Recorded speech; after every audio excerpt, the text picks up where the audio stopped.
गुरदासपुरियां दे नाल रील दे हीरो ने real hero बनने की कोशिश तो की पर रीयल हीरो बनिया नहीं, रील हीरो वाली भूमिका निभा दी, सीट जीती, शक्ल नहीं दिखाई। तुसीं सारे मेरे नाल जुड़ जाओ, मैं तुहाडा है ते मैं होर किथे नहीं जावांगा।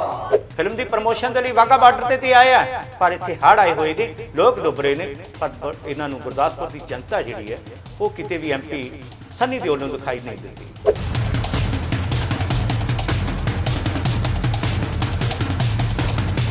उन्हें गदार फिल्म बनाई हैगी और वो मैनू लगता कि वो पूरे गुरदासपुर हल्के का वो नंबर 1 नहीं, वो नंबर 2 वाकई ही गदार हैगा। वो उसने अपने दे ऊपर ही ये फिल्म जिहड़ी है प्रगटाई। तुहाडे तो कई ज़्यादा प्यार मैं थानू करदा, दिलों करदा। मैनू इंज लगता है कि वो गदार है साडे लोकां दा। राजनीति के बारे में इन्ना नहीं पता, लेकिन मैं एक देश भक्त हां। गुरदासपुर ने उन्होंने चुनिया ना, वोटां पा के चुनिया, ये सनी देओल आपे ते बन नहीं गया।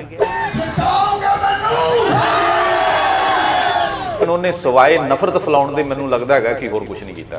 तारीख पर तारीख, तारीख पर तारीख, तारीख पर तारीख मिलती रही है, लेकिन आज मुझे तारीख मिली आपके पास आकर आपके साथ जुड़ने की। पर लोगों ने क्यों ना सोचा भी जिहदा प्यो अपने हल्के च नहीं कदी वड़िया, जिहदे प्यो ने बीकानेर दे विच कदी कख बन के दोहरा नहीं किया, तो सनी देओल भी तो उहदा ही मुंडा है, की करेगा, ये क्यों ना सोचा गुरदासपुर की जनता। और जेड़ा काम 50 साल तो नहीं होया सी, मैं 50 साल करा के आया।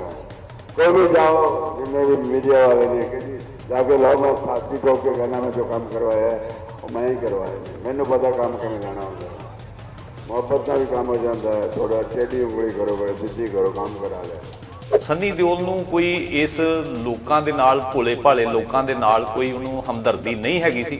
अगर हमदर्दी उन्हें जख्मां ते नमक छिड़किया। तुसीं सारे मेरे नाल जुड़ जाओ, मैं तुहाडा है ते मैं होर किथे नहीं जावांगा। ਜਿਹੜੇ ਉਹ ਕਾਰਿਆਕਰਤਾ ਅੱਜ ਉਹ ਵੀ ਲੁੱਟੇ ਹੋਏ ਮਹਿਸੂਸ ਕਰ ਰਹੇ ਹੈਗੇ ਆ। ਮੈਂ ਉਹ ਅੱਜ ਇਹ ਸੋਚ ਰਹੇ ਹੈਗੇ ਆ ਕਿ ਇਸ ਦੇ ਨਾਲੋਂ ਤੇ ਬਿਹਤਰ ਹੈ ਕਿ ਅਸੀਂ ਵੋਟ ਹੀ ਨਾ ਪਾਉਂਦੇ।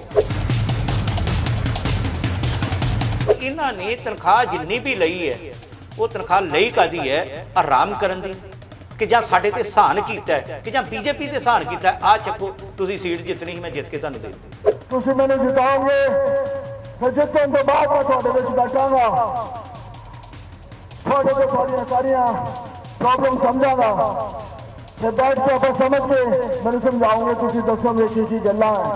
इंसान दे जदों शर्म तो बेशर्म हो जाता है उस वेले फिर उस इंसान नूं कोई चढ़ी लत्ती नहीं रहिंदी हैगी। मैं इत्थे बस सेवा करन आया, मैं पॉलिटिक्स वगैरह नहीं करता, क्योंकि मैनूं पता है काम करके अगे बढ़ना है, तो बगैर काम करे बंदा अगे नहीं बढ़ता। पैसा हर चीज़ नहीं होंदा हैगा, इज्जत बड़ी वड्डी चीज़ हुंदी हैगी है।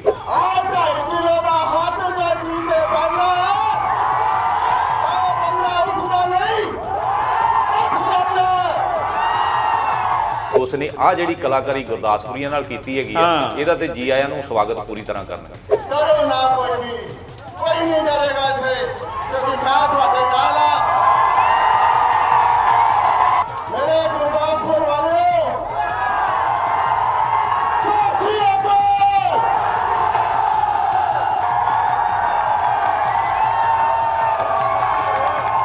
स्वागत, मैं हरिशपाल सिंह लैके हाजिर हाँ पंजाब फाइल्स। बीजेपी ते MP सनी देओल, इन्हां दोनों नूं गुरदासपुर की जनता याद रखेगी। जरूर याद रखना भी चाहिए कि कैसा MP चुनिया सी, बीजेपी के किन्ना लीडर ने आण के तुहाडे नाल की वादे कीते सी, और इन्हां 5 सालां दे विच वो बंदा गुम हो गया, लभा नहीं। सो इसे दे उपर ही अज साडी खास चर्चा है। रीयल हीरो ते रील हीरो दोनों च की फर्क है। गुरदासपुरियां दे नाल रील दे हीरो ने रीयल हीरो बनने की कोशिश तो की पर रीयल हीरो बनिया नहीं, रील हीरो वाली भूमिका निभा दी, सीट जीती, शक्ल नहीं दिखाई। फिल्म की प्रमोशन के लिए वाघा बार्डर ते आया पर इत्थे हड़ आए हुए ने, लोग डुब रहे हैं, पर इन्हों गुरदासपुर की जनता जी है वो किते भी MP सनी देओल नूं दिखाई नहीं देती। दूजे पासे ताड़ियां ते भंगड़ियां दे नाल वाघा बार्डर के उत्ते जश्न मना के चलदा बने। अणखी गैरतमंद ते ईमानदारी के मुजस्मे जोगिंदर सिंह सलारिया जुड़े ने। स्वागत है सलारिया साहब तुहाडा दा TV NRI स्टूडियो। बहुत बहुत मेहरबानी। ਸਲਾਰੀਆ ਸਾਹਿਬ, ਰੀਲ ਤੇ ਰੀਅਲ ਦੋਨਾਂ 'ਚ ਬਹੁਤ ਫਰਕ ਹੈ। ਸੋ ਸਨੀ ਦਿਓਲ ਨੂੰ ਤੁਸੀਂ ਕੀ ਮੰਨਦੇ ਹੋ? ਗੁਰਦਾਸਪੁਰ ਨਾਲ ਉਹਨੇ ਕੀ ਕੀਤਾ? ਰੀਅਲ ਰੋਲ ਕੀਤਾ ਕਿ ਰੀਲ ਰੋਲ ਕੀਤਾ? ਇਹ ਗੱਲ ਜਿਹੜੀ ਤੁਸੀਂ ਕਹੀ ਹੈ ਨਾ ਕਿ ਇਹ ਮੌਕੇ ਤੇ ਬਹੁਤ ਠਿਕਦੀ ਹੈਗੀ ਹੈ ਕਿ ਉਹ ਰੀਲ ਤੇ ਰੀਅਲ ਹੀਰੋ ਦੇ ਵਿੱਚ ਉਹਨੂੰ ਕੋਈ ਅੰਤਰ ਨਹੀਂ ਲੱਗਦਾ, ਕਿਉਂਕਿ ਉਹਦੀ ਫਿਲਮ ਦਾ ਨਾਮ ਉਹਦੇ ਉੱਪਰ ਹੀ ਬਹੁਤ ਵਧੀਆ ਢੁਕਦਾ, ਕਿਉਂਕਿ ਉਹਨੇ ਗਦਾਰ ਫਿਲਮ ਬਣਾਈ ਹੈਗੀ ਹੈ। ਔਰ ਉਹ ਮੈਨੂੰ ਲੱਗਦਾ ਕਿ ਉਹ ਪੂਰੇ ਗੁਰਦਾਸਪੁਰ ਹਲਕੇ ਦਾ ਉਹ ਨੰਬਰ 1 ਨਹੀਂ, ਉਹ ਨੰਬਰ 2 ਵਾਕਈ ਹੀ ਗਦਾਰ ਹੈਗਾ। ਉਹ ਉਸਨੇ ਆਪਣੇ ਦੇ ਉੱਪਰ ਹੀ ਇਹ ਫਿਲਮ ਜਿਹੜੀ ਹੈ ਪ੍ਰਗਟਾਈ। ਮੈਨੂੰ ਇੰਜ ਲੱਗਦਾ ਹੈ ਕਿ ਉਹ ਗਦਾਰ ਹੈ ਸਾਡੇ ਲੋਕਾਂ ਦਾ। ਗੁਰਦਾਸਪੁਰ ਨੇ ਉਹਨੂੰ ਚੁਣਿਆ ਨਾ, ਵੋਟਾਂ ਪਾ ਕੇ ਚੁਣਿਆ। ਇਹ ਸਨੀ ਦਿਓਲ ਆਪੇ ਤੇ ਬਣ ਨਹੀਂ ਗਿਆ। ਸਨੀ ਦਿਓਲ ਲੋਕਾਂ ਦਾ ਬੜਾ ਚਹੇਤਾ ਸੀਗਾ, ਇੱਕ ਬੜੀ ਗ੍ਰੇਟ ਪਰਸਨੈਲਿਟੀ ਲੋਕ ਸਮਝਦੇ ਸੀਗੇ ਕਿ ਪੰਜਾਬੀ ਪੁੱਤਰ ਹੈਗਾ। ਔਰ ਸਾਡੇ ਜਿਹੜੇ ਸੈਂਟਰਲ ਸਰਕਾਰ ਹੈਗੀ ਆ ਉਹਨਾਂ ਨੇ ਇਹਨਾਂ ਤੇ ਭਰੋਸਾ ਜਤਾਇਆ ਔਰ ਇਹਨਾਂ ਨੂੰ ਲੋਕਾਂ ਦੇ ਵਿੱਚ ਭੇਜਿਆ। ਲੋਕਾਂ ਨੇ ਇਹਨਾਂ ਨੂੰ ਬੜਾ ਮਾਣ ਸਨਮਾਨ ਦਿੱਤਾ, ਇਹਨਾਂ ਨੂੰ ਅੱਖਾਂ ਦੀਆਂ ਪਲਕਾਂ ਦੇ ਬਿਠਾ ਕੇ ਇਹਨਾਂ ਨੂੰ ਜਿਤਾ ਕੇ ਇਹਨਾਂ ਨੂੰ ਇੱਥੋਂ ਦਾ MP ਬਣਾ ਕੇ ਭੇਜਿਆ। 4.5 ਸਾਲ ਦੇ ਵਿੱਚ ਅਗਰ ਇਸ ਸ਼ਖਸ ਨੂੰ ਪੁੱਛਿਆ ਜਾਵੇ ਇਸ ਵੇਲੇ ਜੋ ਹੜ੍ਹਾਂ ਦੀ ਸਥਿਤੀ ਇੱਥੇ ਬਣੀ ਹੋਈ ਹੈ ਔਰ ਉਸ ਸਥਿਤੀ ਦੇ ਵਿੱਚ ਜਿਹੜਾ ਬੰਦਾ ਤੁਸੀਂ ਆਪਣੀਆਂ ਫਿਲਮਾਂ ਨੂੰ ਪ੍ਰਮੋਟ ਕਰਨ ਦੇ ਚੱਕਰ ਦੇ ਵਿੱਚ ਜਿਹੜਾ ਬੰਦਾ ਇੱਕ ਫਿਲਮਾਂ ਦੇ ਨਾਲ ਜੁੜਿਆ ਹੋਇਆ ਉਹਦਾ ਪਿਛੋਕੜ ਹੈਗਾ, ਉਹਨੂੰ ਇਸ ਚੀਜ਼ ਦੇ ਨਾਲ ਕੋਈ ਨਹੀਂ ਲੈਣਾ ਹੈਗਾ ਕਿ ਲੋਕਾਂ ਦੇ ਨਾਲ ਕੀ ਦੁਰਦਸ਼ਾ ਹੋ ਰਹੀ ਹੈਗੀ ਹੈ। ਔਰ ਮੈਨੂੰ ਇਹ ਲੱਗਦਾ ਹੈਗਾ ਕਿ ਇਹ ਸਾਡੇ ਲੋਕਾਂ ਨੂੰ ਬਹੁਤ ਅੱਛੀ ਤਰ੍ਹਾਂ ਨਾਲ ਸਮਝ ਜਾਣਾ ਚਾਹੀਦਾ ਹੈਗਾ। ਪਰ ਸਨੀ ਦਿਓਲ ਉਹਦੀ ਹਾਜ਼ਰੀ ਜਿਹੜੀ ਹੈ, ਕਿਉਂਕਿ ਗੁਰਦਾਸਪੁਰ ਦੇ ਉਹਨਾਂ ਮੁੱਦੇ ਚੁੱਕਣੇ ਸੀ ਕਿ ਉਹਨਾਂ ਨੇ ਸੰਸਦ ਭਵਨ ਦੇ ਵਿੱਚ ਉੱਥੇ ਹਾਜ਼ਰੀ ਨਾ ਦੇ ਬਰਾਬਰ ਹੈ। ਅਸੀਂ ਕੀ ਸਮਝੀਏ ਕਿ ਉਹਨਾਂ ਨੇ ਹਾਜ਼ਰੀ ਕਿਉਂ ਨਹੀਂ ਭਰੀ? ਸਾਡੇ ਗੁਰਦਾਸਪੁਰ ਦੇ ਮੁੱਦੇ ਉੱਥੇ ਕਿਉਂ ਨਹੀਂ ਚੁੱਕੇ? ਉਹਨਾਂ ਨੇ ਕਦੀ ਗੁਰਦਾਸਪੁਰ ਨੂੰ, ਮੈਨੂੰ ਇੰਜ ਲੱਗਦਾ ਹੈਗਾ ਕਿ ਉਹਨਾਂ ਨੇ ਆਪਣਾ ਸਮਝੇ ਨਹੀਂ। ਅਗਰ ਉਹਨਾਂ ਨੇ ਸਮਝਿਆ ਹੁੰਦਾ ਤੇ ਉਹ ਗੁਰਦਾਸਪੁਰ ਦੇ ਨਾਲ ਪੈਂਦੇ ਜ਼ਿਲ੍ਹੇ ਦੇ ਵਿੱਚ ਆ ਕੇ ਬਾਘਾ ਬਾਰਡਰ ਤੇ ਪ੍ਰਮੋਸ਼ਨਾਂ ਕਰ ਰਿਹਾ ਆਪਣੀਆਂ ਫਿਲਮਾਂ ਦੀ ਔਰ ਇੱਥੇ ਆ ਕੇ ਨਚਾਰਾਂ ਦੀ ਤਰ੍ਹਾਂ ਨਾਚ ਨੱਚ ਰਿਹਾ ਹੈਗਾ। ਲੇਕਿਨ ਉਹਨੂੰ ਲੋਕਾਂ ਦਾ ਦਰਦ ਨਹੀਂ ਦਿਸਿਆ ਹੈਗਾ ਕਿ ਲੋਕੀ ਕਿਸ ਤਰ੍ਹਾਂ ਇੱਥੋਂ ਦੇ ਜਿਹੜੇ ਜੀ ਰਹੇ ਹੈਗੇ ਆ। ਅਗਰ ਉਹ ਇਸ ਤਰ੍ਹਾਂ ਦੇ ਕੰਮ ਕਰਦਾ ਗੁਰਦਾਸਪੁਰ ਦੇ ਵਿੱਚ ਆ ਕੇ ਆਪਣੀ ਫਿਲਮ ਨੂੰ ਪ੍ਰਮੋਟ ਕਰਦਾ, ਕਿਉਂਕਿ ਇੱਥੇ ਦੇ ਲੋਕਾਂ ਨੇ ਉਹਨਾਂ ਦੀ ਝੋਲੀ ਦੇ ਵਿੱਚ ਉਹਨਾਂ ਨੂੰ ਇੱਥੋਂ ਜਿਤਾ ਕੇ ਇੱਥੋਂ ਦੀ MP ਦੀ ਸੀਟ ਦਿੱਤੀ ਸੀਗੀ, ਲੇਕਿਨ ਉਹਨੇ ਸਵਾਏ ਨਫ਼ਰਤ ਫੈਲਾਉਣ ਦੇ ਮੈਨੂੰ ਲੱਗਦਾ ਹੈਗਾ ਕਿ ਹੋਰ ਕੁਝ ਨਹੀਂ ਕੀਤਾ ਹੈਗਾ। BJP ਬਰਾਬਰ ਦੀ ਭਾਈਵਾਲ ਨਹੀਂ ਹੈ ਸਾਡੇ ਪੰਜਾਬ ਦੇ ਵਿੱਚ। ਜਿਹੜੀ ਅਮਨ ਸ਼ਾਂਤੀ ਹੈਗੀ ਹੈ, ਉਹ ਕੋਈ ਵੀ ਹੋਵੇ ਜਿਹੜਾ ਵੀ ਭੰਗ ਕਰੇਗਾ ਹੈਗਾ, ਮੈਂ ਇਹੋ ਕਹੂੰਗਾ ਕਿ ਇਨਸਾਨੀਅਤ ਦਾ ਦੁਸ਼ਮਣ ਹੈਗਾ, ਉਹ ਕੋਈ ਵੀ ਪਾਰਟੀ ਹੋਵੇ। ਨਹੀਂ, ਪਰ ਗੁਰਦਾਸਪੁਰ ਦੀ ਗੱਲ ਕਰ ਰਿਹਾ ਕਿ ਸਨੀ ਦਿਓਲ ਨੂੰ ਜਿਤਾਉਣ ਦੇ ਵਿੱਚ ਜਿਹੜੇ BJP ਦੇ ਆਗੂ ਸੀ ਅੱਗੇ ਨੱਚ ਕੇ ਕਾਰਾਂ ਤੇ ਚੜ੍ਹ ਕੇ ਗੱਡੀ ਤੇ ਚੜ੍ਹ ਕੇ ਪ੍ਰਚਾਰ ਕਰਦੇ ਸੀ ਕਿ ਵੋਟ ਪਾਣੀ ਹੈ ਤਾਂ ਸਨੀ ਦਿਓਲ ਨੂੰ ਪਾ ਦਿਓ। ਭਾਈ ਇੱਥੇ ਤਾਂ ਬੱਚਿਆਂ ਦਾ ਭਵਿੱਖ ਰੁੜ ਗਿਆ, ਨੌਜਵਾਨ ਜਿਹੜੇ ਨੇ ਨੌਕਰੀਆਂ ਲੱਭ ਰਹੇ ਨੇ, ਇਲਾਕੇ ਜਿਹੜੇ ਨੇ ਹੜ੍ਹਾਂ ਦੀ ਮਾਰ ਹੇਠ ਨੇ, ਕਈ ਜਗ੍ਹਾ ਦੇ ਉੱਤੇ ਚਾਹੇ ਮਕੌੜਾ ਪੱਤਨ ਹੈ ਪੁੱਲ ਨਹੀਂ ਮਿਲਿਆ। ਸੋ ਮੈਂ ਇਹ ਤੁਹਾਡੇ ਤੋਂ ਪੁੱਛਣਾ ਚਾਹੁੰਦਾ ਕਿ BJP ਵਾਲੇ ਉਹ ਆਗੂ ਕਿਹੜੇ ਮੂੰਹ ਦੇ ਨਾਲ 2024 'ਚ ਫਿਰ ਮੈਦਾਨ 'ਚ ਆਉਣਗੇ? ਦੇਖੋ, ਜਿਹੜੇ BJP ਦੀ ਤੁਸੀਂ ਕਾਰਿਆਕਰਤਾ ਦੀ ਗੱਲ ਕਰ ਰਹੇ ਹੋ, ਉਹਨਾਂ ਦੇ ਨਾਲ ਤੇ ਆਏ ਦਿਨ ਕੋਈ ਨਾ ਕੋਈ ਧੱਕਾ ਹੋ ਹੀ ਰਿਹਾ ਹੈਗਾ ਜ਼ਮੀਨੀ ਤੌਰ ਤੇ। ਜੇ ਪੁੱਛਿਆ ਜਾਵੇ ਉਹ ਤਾਂ ਹੁਣ ਲੁੱਟੇ ਹੋਏ ਮਹਿਸੂਸ ਕਰ ਹੀ ਰਹੇ ਆਪਣੇ ਆਪ ਨੂੰ। ਉਹ ਹੁਣ ਕਹਿ ਦੇ ਕੁਝ ਸਕਦੇ ਨਹੀਂ, ਕਿਉਂਕਿ ਦੇਖੋ ਇਹ ਜਦੋਂ ਇੱਕ ਮੁਖੀ ਜਿਹੜਾ ਹੈਗਾ ਉਹ ਜਦੋਂ ਇਸ ਤਰ੍ਹਾਂ ਦੇ ਫੈਸਲਾ ਲੈ ਕੇ ਐਸੇ ਜਿਹੜੇ MP ਦੇ ਪਦ ਦੇ ਉੱਤੇ ਬਿਠਾਉਣ ਨੂੰ ਇਹੋ ਜਿਹੇ, ਯਾਨੀ ਮੈਂ ਕਹਿੰਦਾ ਕਿ ਨਾਟਕਕਾਰ ਜਿਹੜੇ ਐਕਟਰ, ਉਹਨਾਂ ਨੂੰ ਵਧੀਆ ਐਕਟਿੰਗ ਕਰਨੀ ਆਉਂਦੀ ਹੈ ਰੀਲ ਦੇ ਵਿੱਚ, ਲੇਕਿਨ ਰੀਅਲ ਦੇ ਵਿੱਚ ਨਾ ਉਹਨਾਂ 'ਚ ਇਨਸਾਨੀਅਤ ਦਿਖੀ ਹੈਗੀ ਹੈ ਔਰ ਉਹਨਾਂ ਦੇ ਮੂੰਹੋਂ ਫੱਬਦੇ ਆ ਇਹੋ ਜਿਹੇ ਲਫ਼ਜ਼ ਕਿ ਗਦਾਰ ਬਣਾਓ ਔਰ ਲੋਕਾਂ ਨੂੰ ਲੜਾਓ, ਆਪਣਾ ਘਰ ਭਰੋ ਔਰ ਲੋਕੀ ਢੱਠੇ ਖੂਹ 'ਚ ਜਾਣ। ਇਹੋ ਹੀ ਮੈਨੂੰ ਲੱਗਦਾ ਹੈਗਾ ਕਿ ਉਹਨਾਂ ਨੇ ਸਿੱਖਿਆ ਹੈਗਾ। ਗੱਲ ਕੀਤੀ ਜਾਵੇ ਸਨੀ ਦਿਓਲ ਹੋਣਾ ਦੀ ਤੇ ਉਹਨਾਂ ਦੇ ਪਿਤਾ ਜੀ ਭਾਵੇਂ ਬੀਕਾਨੇਰ ਤੋਂ ਉਹਨਾਂ ਨੇ ਵੀ ਇਲੈਕਸ਼ਨ ਲੜੀ, ਪਰ ਵੜੇ ਉਹ ਵੀ ਨਹੀਂ ਕਦੀ MP ਜਿੱਤਣ ਤੋਂ ਬਾਅਦ। ਲੋਕਾਂ ਨੇ ਉਹਨਾਂ ਨੂੰ ਮਾਣ ਬਖਸ਼ ਦਿੱਤਾ ਸੀ ਕਿ ਧਰਮਿੰਦਰ ਆਇਆ ਯਾਰ, ਪਤਾ ਨਹੀਂ ਕਿੰਨਾ ਕੁ ਮਾਣ ਸਤਿਕਾਰ ਕਰੇਗਾ। ਇਹੀ ਹਾਲ ਹੇਮਾ ਮਾਲਿਨੀ ਹੋਣਾ ਦਾ, ਉਹਨਾਂ ਦੀ ਮਦਰ ਲੱਗਦੇ ਨੇ, ਮਾਤਾ ਹੀ ਲੱਗਦੇ ਨੇ। ਸੋ ਉਹ ਵੀ ਆਪਣੇ ਇਲੈਕਸ਼ਨ ਜਿੱਤ ਜਾਂਦੇ ਨੇ ਪਰ ਕਦੀ ਫਿਰ ਵੜੇ ਨਹੀਂ। ਫੋਟੋ ਖਿਚਾਉਣਾ ਤੇ ਦਾਤਰੀ ਭਾਵੇਂ ਪੁੱਟੀ ਫੜ ਲੈਣ। ਇਹੋ ਹਾਲ ਅੱਗੋਂ ਸਨੀ ਦਿਓਲ ਦਾ ਹੋ ਗਿਆ। ਸਨੀ ਦਿਓਲ ਨੇ ਇਲੈਕਸ਼ਨ ਲੜੀ, ਉਹਦੇ ਪਿਤਾ ਜੀ ਵੀ ਆਏ ਇੱਥੇ ਔਰ ਕਿਹਾ ਕਿ ਤੁਹਾਡੇ ਪੰਜਾਬ ਦਾ ਪੁੱਤਰ ਹੈ। ਗੁੰਮਰਾਹ ਤੇ ਕਰਕੇ ਡਾਇਲੌਗਬਾਜੀ ਬੋਲ ਗਏ ਫਿਲਮਾਂ ਦੀ, ਪਰ ਲੋਕਾਂ ਨੇ ਕਿਉਂ ਨਾ ਸੋਚਿਆ ਵੀ ਜਿਹਦਾ ਪਿਓ ਆਪਣੇ ਹਲਕੇ 'ਚ ਨਹੀਂ ਕਦੀ ਵੜਿਆ, ਜਿਹਦੇ ਪਿਓ ਨੇ ਬੀਕਾਨੇਰ ਦੇ ਵਿੱਚ ਕਦੀ ਕੱਖ ਬਣ ਕੇ ਦੋਹਰਾ ਨਹੀਂ ਕੀਤਾ, ਤਾਂ ਸਨੀ ਦਿਓਲ ਵੀ ਤੇ ਉਹਦਾ ਹੀ ਮੁੰਡਾ ਇਹ ਕੀ ਕਰੇਗਾ? ਇਹ ਕਿਉਂ ਨਾ ਸੋਚਿਆ ਗੁਰਦਾਸਪੁਰ ਦੀ ਜਨਤਾ ਨੇ? ਸਾਡੇ ਲੋਕੀ ਬਹੁਤ ਭੋਲੇ ਆ, ਖਾਸ ਕਰਕੇ ਮਾਝੇ ਦੀ ਬੈਲਟ ਜਿਹੜੀ ਹੈਗੀ ਬਹੁਤ ਭੋਲੇ ਲੋਕ ਆ ਸਾਡੇ। ਮੈਂ ਇਹੋ ਹੀ ਗੱਲ ਕਹਾਂਗਾ ਕਿ ਤੁਸੀਂ ਇਹ ਚੀਜ਼ ਨੂੰ ਸੋਚੋ ਕਿ ਜਿਹੜੇ ਉਹਨਾਂ ਦੇ ਪਿਤਾ ਧਰਮਿੰਦਰ ਜੀ, ਉਹਨਾਂ ਨੇ ਤੇ ਉਸ ਵੇਲੇ ਪਤਾ ਨਹੀਂ ਕਿੰਨੀ ਮੁਸ਼ਕਲ ਨਾਲ ਉਹ ਇੱਥੇ ਰਹੇ ਹੈਗੇ ਆ ਔਰ ਉਹ ਜਦੋਂ ਸਨੀ ਦਿਓਲ ਜਿੱਤ ਗਿਆ ਉਸ ਤੋਂ ਬਾਅਦ ਤੇ ਉਹਨਾਂ ਦਾ ਆਣਾ ਇੰਜ ਲੱਗਦਾ ਸੀਗਾ ਕਿ ਮੈਨੂੰ ਲੱਗਦਾ ਕਿ ਉਹਨਾਂ ਨੇ ਸਹੁੰ ਪਾਈ ਸੀ ਕਿ ਇਸ ਏਰੀਏ 'ਚ ਅਸੀਂ ਆਉਣਾ ਨਹੀਂ। ਔਰ ਰਹੀ ਗੱਲ ਸਨੀ ਦਿਓਲ ਦੀ, ਸਨੀ ਦਿਓਲ ਨੂੰ ਕੋਈ ਇਸ ਲੋਕਾਂ ਦੇ ਨਾਲ, ਭੋਲੇ ਭਾਲੇ ਲੋਕਾਂ ਦੇ ਨਾਲ ਕੋਈ ਉਹਨੂੰ ਹਮਦਰਦੀ ਨਹੀਂ ਹੈਗੀ ਸੀ। ਅਗਰ ਹਮਦਰਦੀ ਉਹਨੇ ਜ਼ਖਮਾਂ ਤੇ ਨਮਕ ਛਿੜਕਿਆ, ਮੈਂ ਇਹੋ ਹੀ ਕਹੂੰਗਾ ਕਿ ਉਹਨਾਂ ਨੂੰ ਕੋਈ ਇਹਨਾਂ ਲੋਕਾਂ ਦੇ ਨਾਲ ਲੜਨਾ ਨਹੀਂ ਹੈਗਾ। ਅਗਰ ਉਹਨਾਂ ਨੂੰ ਕੁਝ ਇਹਨਾਂ ਲੋਕਾਂ ਦੇ ਨਾਲ ਹਮਦਰਦੀ ਹੁੰਦੀ ਤਾਂ ਇਹਨਾਂ ਲੋਕਾਂ ਦੀ ਆ ਕੇ ਸਾਰ ਲੈਂਦੇ, ਜਿਨ੍ਹਾਂ ਲੋਕਾਂ ਨੇ ਇਹਨਾਂ ਨੂੰ ਅੱਖਾਂ ਦੀਆਂ ਪਲਕਾਂ ਤੇ ਬਿਠਾਇਆ ਔਰ ਦੂਸਰੀਆਂ ਪਾਰਟੀਆਂ ਦੀਆਂ ਉਹ ਅੱਖਾਂ ਦੇ ਵਿੱਚ ਸਾਹਮਣੇ ਰੜਕਦੇ ਸੀਗੇ। ਉਹਨਾਂ ਦੇ ਜਿਹੜੇ ਜ਼ਮੀਨੀ ਕਾਰਿਆਕਰਤਾ ਸੀਗੇ, ਉਹਨਾਂ ਨੇ ਅਗਾਂਹ ਵੱਧ ਕੇ ਸੰਨੀ ਦਿਓਲ ਦੇ ਲਈ ਉਹਨਾਂ ਨੇ ਧੁੱਪ ਛਾਂ ਇੱਕ ਕਰਕੇ ਉਹਨਾਂ ਨੇ ਇਹਨਾਂ ਨੂੰ ਜਿਤਾਇਆ। ਲੇਕਿਨ ਜਿਹੜੇ ਉਹ ਕਾਰਿਆਕਰਤਾ ਅੱਜ ਉਹ ਵੀ ਲੁੱਟੇ ਹੋਏ ਮਹਿਸੂਸ ਕਰ ਰਹੇ ਹੈਗੇ ਆ। ਮੈਂ ਉਹ ਅੱਜ ਇਹ ਸੋਚ ਰਹੇ ਹੈਗੇ ਆ ਕਿ ਇਸ ਦੇ ਨਾਲੋਂ ਤੇ ਬਿਹਤਰ ਹੈ ਕਿ ਅਸੀਂ ਵੋਟ ਹੀ ਨਾ ਪਾਉਂਦੇ। ਐਮਪੀ ਸਨੀ ਦਿਓਲ ਨੇ ਕਿੰਨਾ ਕੁ ਨੁਕਸਾਨ ਕਰ ਦਿੱਤਾ ਇੱਥੇ ਨਾ ਆਉਣ ਕਰਕੇ, ਗਰਾਂਟਾਂ ਨਾ ਦੇਣ ਕਰਕੇ? ਔਰ ਗਰਾਂਟਾਂ ਕਹਿੰਦੇ ਕਈ ਗਰਾਂਟਾਂ ਤਾਂ ਕਹਿ ਰਹੇ ਨੇ ਕਿ ਵਾਪਸ ਵੀ ਚਲੀ ਜਾਣਗੀਆਂ। ਦੇਖੋ, ਪਹਿਲੀ ਗੱਲ ਤੇ ਇਹ ਹੈ ਕਿ ਤੁਸੀਂ ਇਹ ਪੁੱਛੋ ਕਿ ਉਹਨਾਂ ਨੇ ਕੀਤਾ ਕੀ ਹੈ 4.5 ਸਾਲ ਦੇ ਵਿੱਚ। ਉਹ ਕੁਝ ਕਹਿ ਸਕਦੇ ਆ। ਉਹਨਾਂ ਦੀ ਹਾਜ਼ਰੀ ਵੇਖੋ ਕਿ ਉਹਨਾਂ ਨੇ ਕੋਈ ਮੁੱਦਾ ਚੱਕਿਆ ਗੁਰਦਾਸਪੁਰ ਦਾ, ਉਹਨਾਂ ਨੂੰ ਇੰਨਾ ਨਹੀਂ ਪਤਾ, ਉਹਨਾਂ ਨੂੰ 10 ਪਿੰਡਾਂ ਦੇ ਨਾਮ ਨਹੀਂ ਪਤਾ ਹੋਣਗੇ। ਠੀਕ ਹੈ, ਤੁਸੀਂ ਐਸੇ ਲੋਕਾਂ ਨੂੰ ਲਿਆ ਕੇ ਸਾਹਮਣੇ ਖੜੇ ਕਰਦੇ ਹੋ ਜਿਨ੍ਹਾਂ ਨੂੰ ਲੋਕਾਂ ਦੇ ਜ਼ਮੀਨੀ ਮੁੱਦਿਆਂ ਦਾ ਹੀ ਪਤਾ ਨਹੀਂ ਹੈਗਾ।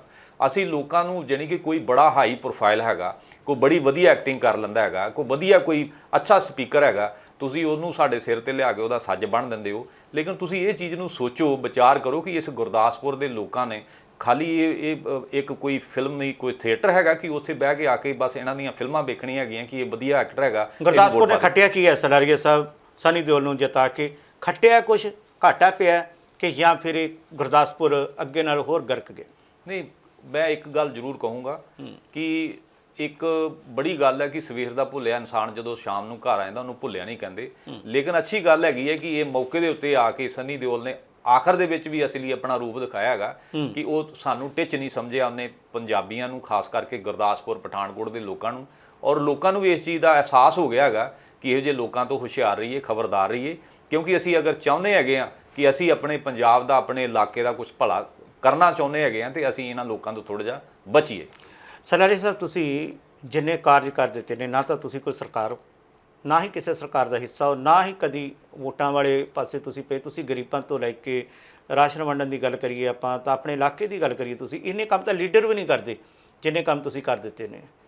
PCT ਪਹਿਲ ਚੈਰੀਟੇਬਲ ਟਰਸਟ ਦੇ ਹੇਠਾਂ ਤੁਸੀਂ ਇਸ ਬੈਨਰ ਦੇ ਥੱਲੇ ਬਹੁਤ ਵੱਡੇ ਕਾਰਜ ਕਰ ਰਹੇ ਹੋ।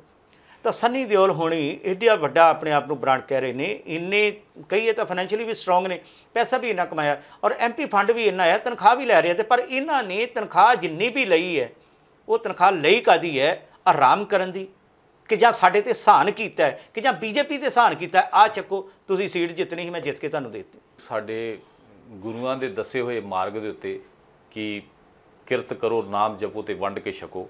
ਮੈਂ ਪਹਿਲਾਂ ਇਹ ਜ਼ਰੂਰ ਤੁਹਾਡੇ ਚੈਨਲ ਦੇ ਮਾਧਿਅਮ ਰਾਹੀਂ ਇਹ ਜ਼ਰੂਰ ਮੇਰੇ ਇਸ ਅੱਜ ਜਿਹੜਾ ਸਾਡੀ ਵਿਚਾਰ ਚਰਚਾ ਹੋ ਰਹੀ ਹੈ ਇਸ ਪੰਜਾਬ ਕਰਕੇ, ਗੁਰਦਾਸਪੁਰ ਕਰਕੇ, ਕਿ ਮੈਂ ਅੱਜ ਤੱਕ ਕੋਈ ਵੀ ਐਸਾ ਕਰਮ ਨਹੀਂ ਕੀਤਾ ਕਿ ਜੇ ਮੈਂ ਕਹਾਂ ਕਿ ਮੈਂ ਸੇਵਾ ਕੀਤੀ ਹੈ, ਮੈਂ ਨਹੀਂ ਸੇਵਾ ਕੀਤੀ ਹੈਗੀ। ਮੈਂ ਇਹੋ ਹੀ ਕਹੂੰਗਾ ਕਿ ਪੰਜਾਬੀ ਜਿਹੜੇ ਹੈਗੇ ਆ ਇਹਨਾਂ ਨੇ ਦੁਨੀਆ 'ਚ ਜਾ ਕੇ ਮੱਲਾਂ ਮਾਰੀਆਂ। ਸਾਨੂੰ ਮਾਣ ਹੈ ਕਿ ਸਾਡੇ ਇਸ ਪੰਜਾਬ ਦਾ, ਖਾਸ ਕਰਕੇ ਮਾਝੇ ਦਾ, ਜਿੱਥੋਂ ਦੇ ਅਸੀਂ ਜੰਮਪਲ ਲੋਕ ਹੈਗੇ ਹਾਂ। ਅਸੀਂ ਇਹ ਗੱਲ ਕਹਿਣਾ ਚਾਹੁੰਦੇ ਹੈਗੇ ਹਾਂ ਕਿ ਸਨੀ ਦਿਓਲ ਪੰਜਾਬੀ ਪੁੱਤਰ ਸੀਗਾ, ਪੰਜਾਬ ਦਾ ਉਹ ਇੱਕ ਪੁੱਤਰ ਸੀ। ਸਹੀ, ਅਸੀਂ ਇਹ ਸੋਚਦੇ ਸੀਗੇ ਕਿ ਇਹ ਸਾਡੇ ਏਰੀਏ ਦੀ ਕੋਈ ਸੋਚ ਰੱਖੂਗਾ, ਸਾਡੇ ਏਰੀਆ ਦਾ 70-75 ਸਾਲਾਂ ਦੇ ਬਾਅਦ ਵੀ ਕੋਈ ਸੁਣਾਈ ਹੋਊਗੀ। ਲੇਕਿਨ ਬਦਕਿਸਮਤੀ ਇਹ ਹੈਗੀ ਹੈ ਕਿ ਅਸੀਂ ਉਸ 4-4.5 ਸਾਲ ਨੇ ਉਹਨੇ ਸਾਡੇ, ਦੇਖੋ ਅੱਜ ਜਿਹੜੀ ਤਕਨੀਕੀ ਯੁੱਗ ਹੈਗਾ, ਅੱਜ ਦੁਨੀਆ ਬਹੁਤ ਤੇਜ਼ੀ ਨਾਲ ਅੱਗੇ ਵਧ ਰਹੀ ਹੈ, ਅਸੀਂ ਕਿੱਧਰ ਜਾ ਰਹੇ ਹਾਂ? ਤੁਸੀਂ ਕਦੀ ਮੇਰੇ ਉਸ ਹਲਕੇ ਦੇ ਵਿੱਚ ਆਓ, ਮੈਂ ਤੁਹਾਨੂੰ ਇਹ ਗੱਲ ਕਹਿਣਾ ਚਾਹੁੰਦਾ ਹੈਗਾ ਕਿ ਲੋਕਾਂ ਦੇ ਹੱਥ 'ਚੋਂ ਰੋਟੀ ਔਰ ਪੀਣ ਨੂੰ ਪਾਣੀ ਤੱਕ ਖੁੱਸ ਗਿਆ ਹੈਗਾ। ਰਾਜਸਥਾਨ ਦੇ ਹਾਲਾਤ ਬਣਦੇ ਹੈਗੇ ਆ, ਕਿਸੇ ਵੇਲੇ ਨਹਿਰਾਂ ਜਿਹੜੀਆਂ ਹੈਗੀਆਂ ਉਹ ਬਿਲਕੁਲ ਸੁੱਕੀਆਂ ਫਿਰੰਡੀਆਂ ਹੈਗੀਆਂ, ਕਿਸੇ ਵੇਲੇ ਯਾਨੀ ਕਿ ਵੀ ਲੋਕਾਂ ਦੇ ਘਰ ਰੁੜ ਰਹੇ ਹੈਗੇ ਆ। ਸੋ ਮੈਂ ਤੁਹਾਡੇ ਚੈਨਲ ਦੇ ਮਾਧਿਅਮ ਰਾਹੀਂ ਇਹ ਜ਼ਰੂਰ ਕਹਿਣਾ ਚਾਹੁੰਦਾ ਹੈਗਾ ਕਿ ਇਸ ਪੰਜਾਬ ਨੂੰ ਸਿਆਸਤ ਦੀ ਮੈਨੂੰ ਲੱਗਦਾ ਕਿ ਨਜ਼ਰ ਲੱਗ ਗਈ ਹੈਗੀ ਹੈ। ਇਹ ਹਮੇਸ਼ਾ ਜਿਹੜਾ ਇਸ ਤਰ੍ਹਾਂ ਮੈਨੂੰ ਇਹ ਮਹਿਸੂਸ ਹੋ ਰਿਹਾ ਹੈਗਾ ਕਿ ਇਹਨਾਂ ਦੇ ਉੱਤੇ ਜਿਹੜਾ ਉਹ ਧਿਆਨ ਕਰਨਾ ਚਾਹੀਦਾ ਹੈ। BJP ਦੀ ਗੱਲ ਕਰੀਏ ਆਪਾਂ ਤੇ ਇਹਨਾਂ ਦੇ ਵੀ ਸਾਹ ਜਿਹੜੇ ਬਹੁਤੇ ਔਖੇ, ਇਹਨਾਂ ਦਾ ਹਾਲ ਤੇ ਸੱਪ ਦੇ ਮੂੰਹ 'ਚ ਕੋੜ ਕਿੱਲੀ ਵਾਲੀ ਗੱਲ ਹੈ, ਨਾ ਇਹ ਖਾ ਸਕਦੇ ਆ ਤੇ ਨਾ ਇਹਨੂੰ ਬਾਹਰ ਸੁੱਟ ਸਕਦੇ ਆ। ਸਨੀ ਦਿਓਲ ਦਾ ਹਾਲ ਵੀ ਇਦਾਂ ਦਾ, ਕਿਉਂਕਿ BJP ਕਿਹੜੇ ਮੂੰਹ ਦੇ ਨਾਲ ਹੁਣ ਉਤਰੇਗੀ, ਕੀ ਕਹੇਗੀ ਲੋਕਾਂ ਨੂੰ ਕਿ ਇਸ ਤੁਹਾਡੇ ਪਿਛਲੇ 5 ਸਾਲਾਂ ਚਾਹ ਕੀਤਾ। ਹੁਣ ਜਿਹੜਾ ਵੀ ਨਵਾਂ ਚਿਹਰਾ ਲੈ ਕੇ ਆਉਣਗੇ, ਪਤਾ ਨਹੀਂ ਕਿਹੜਾ ਸਟਾਰ ਆਏਗਾ ਤੇ ਕੌਣ ਆਏਗਾ। ਜੇ ਤੇ ਆ ਗਿਆ ਸਨੀ ਦਿਓਲ ਤੇ ਗੁਰਦਾਸਪੁਰੀਆਂ ਦਾ, ਮਾਝੇ ਵਾਲਿਆਂ ਦਾ ਜਿਹੜਾ ਨਾ ਐਰਕੀ ਬੜੀ ਉਹਨਾਂ ਨੇ ਕਸਮੀ ਜੀ ਤਿਆਰੀ ਕੀਤੀ ਹੋਈ ਹੈ, ਪਤਾ ਨਹੀਂ ਕਿੱਦਾਂ ਸਵਾਗਤ ਕਰਨਗੇ। ਪਰ ਇਹਨਾਂ ਗੱਲ ਜ਼ਰੂਰ ਹੈ ਭਾਈ ਜੀ, ਇਹ ਦੱਸਿਓ ਤੁਸੀਂ ਹੁਣ ਜਿੱਦਾਂ ਦੁਬਈ ਤੋਂ ਆਏ, ਸਿੱਧੇ ਆਏ ਹੋ ਆਪਣੇ ਬਟਾਲਾ ਸਾਡੇ ਸਟੂਡੀਓ ਪਹੁੰਚੇ, ਵੀਜ਼ਾ ਲੱਗਾ ਜੀ ਗੁਰਦਾਸਪੁਰ, ਅੰਮ੍ਰਿਤਸਰ ਤੋਂ ਗੁਰਦਾਸਪੁਰ ਦੇ ਵਿੱਚ ਆਉਣਾ ਸੀ ਤੇ ਰਸਤੇ 'ਚ ਇਹ ਤੇ ਪਤਾ ਹੈ ਕਿ ਟੋਲ ਹੈਗਾ, ਵੀਜ਼ਾ ਲੈਣਾ ਪੈਂਦਾ ਅੱਗੇ।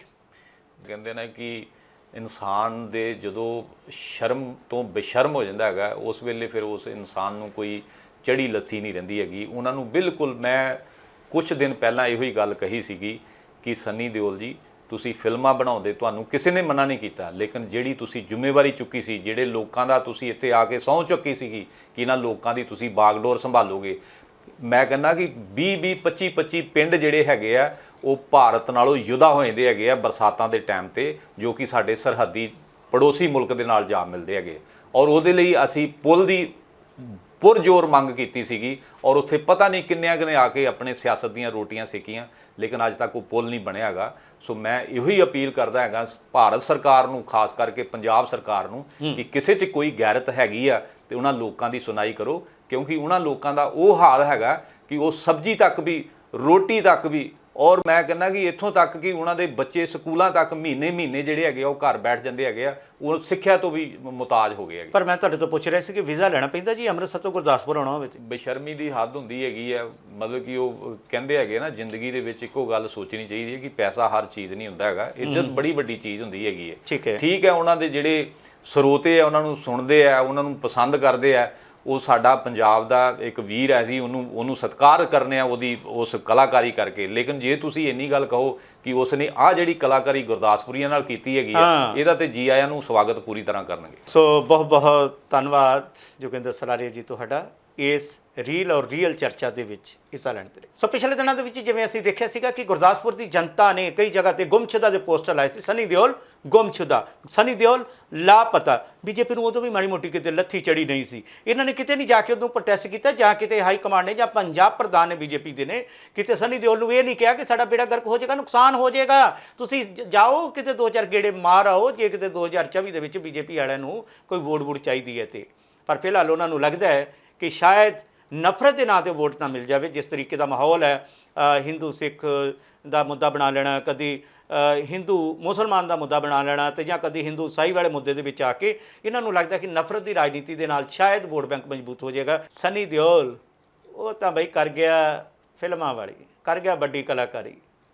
ਜਿੱਦਾਂ ਅਗਲੇ ਫਿਲਮ ਬਣਾਉਂਦੇ ਨੇ ਤੇ ਆਓ ਜਾਂਦੇ ਨੇ, ਤੇ ਇੱਧਰ ਵੀ ਇਹਨਾਂ ਨੇ ਇੱਕ ਫਿਲਮ ਬਣਾਈ, ਗੁਰਦਾਸਪੁਰ 'ਚੋਂ ਜਿੱਤੀ, ਫਿਲਮ ਲੱਗੀ, ਜਿੱਦਣ ਤੱਕ ਤੇ ਗਿਣਤੀ ਹੋਣੀ ਸੀ ਉਦੋਂ ਤੱਕ ਫਿਲਮ ਲੱਗੀ ਰਹੀ, ਤੇ ਜਿੱਦਣ ਜਿੱਤ ਗਏ ਅਗਲੇ ਹੋ ਗਏ ਬੰਬੇ, ਲੱਭੇ ਨਹੀਂ ਮੁੜ ਕੇ। ਹੁਣ ਦੇਖਦੇ ਹਾਂ 2024 ਚ ਕੌਣ ਲੱਭਦਾ, ਕਦੋਂ ਲੱਭਦਾ ਤੇ ਕਿਵੇਂ ਲੱਭਦਾ, ਔਰ ਬੀਜੇਪੀ ਨੂੰ ਸਨੀ ਦਿਓਲ ਕਰਕੇ ਕਿੰਨੀ ਕੁ ਕਰਾਰੀ ਸੱਟ ਪੈਂਦੀ ਹੈ। ਵੇਖਦੇ ਰਹੋ ਹਕਸਤ ਦੀ ਆਵਾਜ਼ ਦਾ TV NRI।